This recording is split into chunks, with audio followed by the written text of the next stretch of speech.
Hi guys, Davesintexas here, and got something new for y'all today. I've got a buddy that owns an old parlor guitar, and as you look and see, this is one of those sets that breaks and bends over the years. He says it's like 100 years old, and he started sending it to another company to fix, but he thought, well, give me a shot at it since it's a buddy of mine. And the first thing I gotta do is somehow find a cog to fit this. If you can see this or not.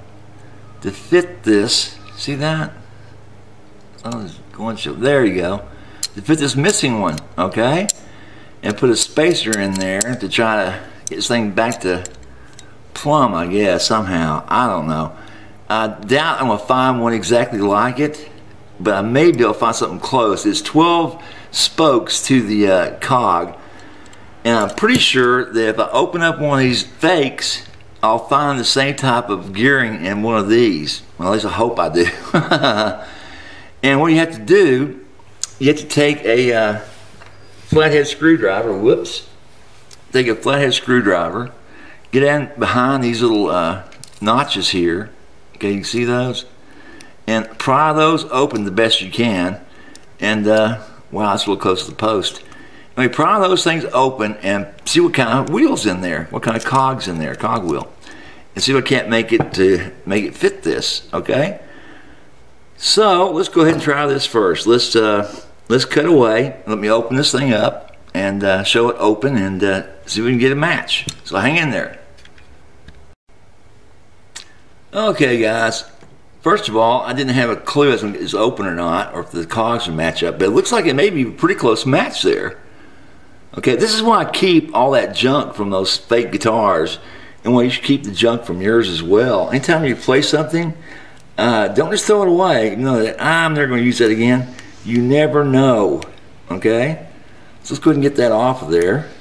Just a simple Phillips head. Okay, let's get it off and see if we can't put it on that other shaft so you can get it to fit. Let's see if first if it's a close fit or not. Let's see. By God, that's a pretty close fit, guys. Let's see. Show me that. Look at that. That's a pretty close fit. Might be a little bit smaller, but let's see if we can't get that to work.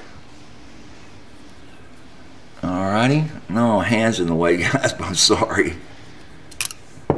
But that would be pretty good if I can get this to fit this out of the blue. Alright. That's the right side, yeah. Oh, it's got a weird connector in there, but okay. Let's see what we can do to get this to fit.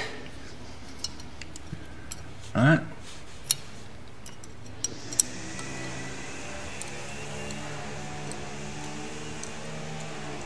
Wow.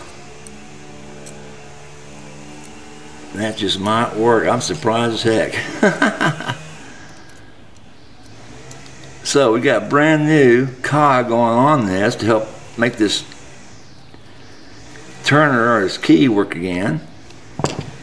And look at there. Not bad, guys. Yep, it's going to work. It's turning it. Now it's a little bit off.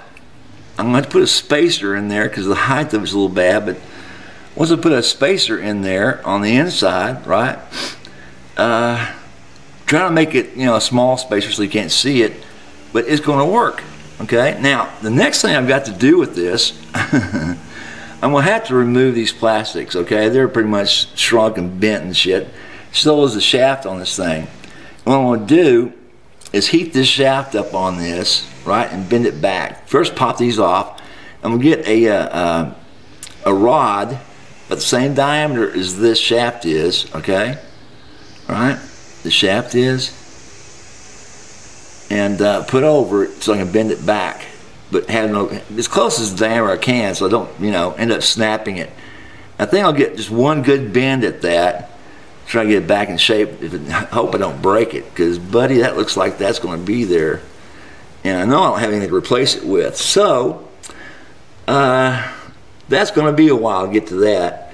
Let's go on to some other stuff I'm working on. Here's a pretty, save that little screw, and save this too. You never know. All right, now, this is a pretty good project, okay?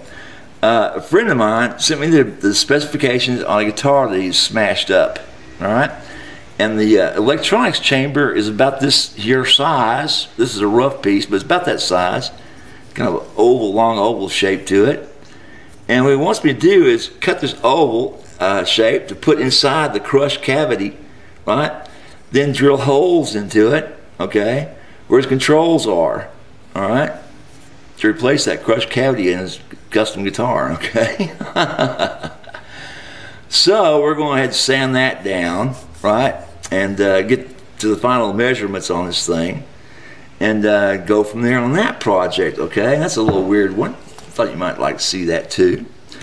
And here's another one. We've got an ES, right, that has a bridge issue, okay? The issue is he wants to put a roller on it.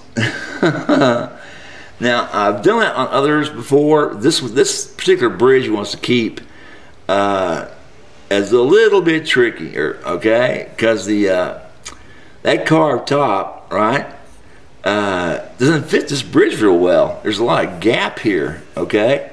So what I'm going to do is very gently, very carefully get the diameter of that thing, right? Get a piece of wood about the same diameter, something like this, okay? Measure that, put a piece of sandpaper on it, and just gently just go over and over this until I finally get to that same diameter so that it just sits flat on there. Right? I have these two ends poking up. Okay? The two ends poking up. Right? It won't sit flat. Okay? So that's another project. So the three little in-house projects I'm working on right now. And you know, we're not always here just doing modifications to Chinese guitars. Okay? But I have to say that we're working on a Korean guitar this week, which I'm going to show you that in the next video. And what I've done so far, I've ordered 8 of these. The first 4 have come in, okay, because they were short stock. And like I said before, guys, what I do, even if I'm in the store, well, if I'm in the store, I'll measure these using my voltmeter. And you can do it through the plastic without opening the package, okay? And this one's a 530, right? Now, if they have 100 of these things or 50 of them laying around, I can actually get a good set, all right? Just by taking my voltmeter with me. Now, this one particular one I had to open because somebody hit dialed to 0. 466, right? A 514, so that goes to the other 500. And this is a 485, which goes to the 466. So the 2 4s, if this is all I had, the 2 4s would go together on the tone, right? Because that would match up. The 2 5s would go on the volumes, okay? But I've got 4 more packages of these coming in sometime later today or tomorrow, and get a chance to look at those, see if we can match them even closer, okay? Because I'll tell you what, guys, what's really odd is if you have a 530 on the volume and you have a 466 on another volume, you're like, why is my treble so much stronger than my bass? I don't get it. Or my neck so much stronger than my bridge? I don't get it. This is why, guys, you got very badly mismatched pots, okay? As you can see, this is a Gibson. I always say the Gibson makes the best ones, but buddy, they're not 100%, you know, right on the button, okay? And these are their top brands, right? So you've actually got to get in there, check them, right? Even those guys that own these guitars already, own Lesters or whatever, go in there and check your pots. You may have mismatched pots that are so badly mismatched, that's why you think your tone of your guitar is bad. Okay, there she be. So, we've got 3 little projects. I'll show you those as they go along, right? And always keep, right? Always keep your old parts, guys. Don't ever throw those things away. You never know when you're going to need a shaft for a tuner that somebody snapped off. That's why you always keep them no matter what, okay? Anyway, any questions about these or any other projects I'm working on, give me a holler, Davesintexas. Bye.